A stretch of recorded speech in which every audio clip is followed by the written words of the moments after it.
எல்லாருக்கும். இன்றைக்கி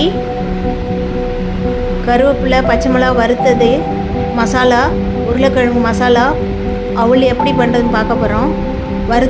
வறுத்த பச்சை மிளகா, கருவேப்பிலை, இஞ்சி, கொத்தமல்லி, கடலை, வறுத்த கடலை, நிலக்கடலை மசாலா பண்ணிக்கிங்க. மசாலா பண்ணதுக்கப்புறம் எண்ணெய் ஊற்றி ஜீரகம் போடணும். ஜீரகம் நல்லா பொரித்த பிறகு 2 பச்சை மிளகாவும் போட்டுக்கோங்க. பச்சை மிளகாவும் இது நல்லா பொரிஞ்சதுக்கப்புறம் மசாலாவும் போடணும்.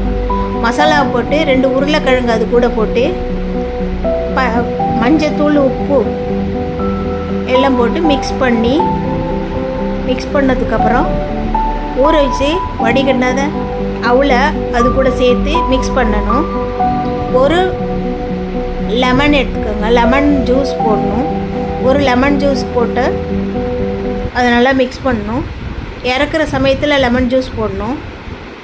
அதை இறக்குனதுக்கப்புறம் மேலே கொஞ்சம் நிலக்கடலை தூவி, மாதுளம்பழம் கொஞ்சம் தூவி, கொத்தமல்லியை தூவி தண்ணியாக தேங்காய் சட்னி பண்ணி அது கூட சாப்பிட்டு பார்த்தா ரொம்ப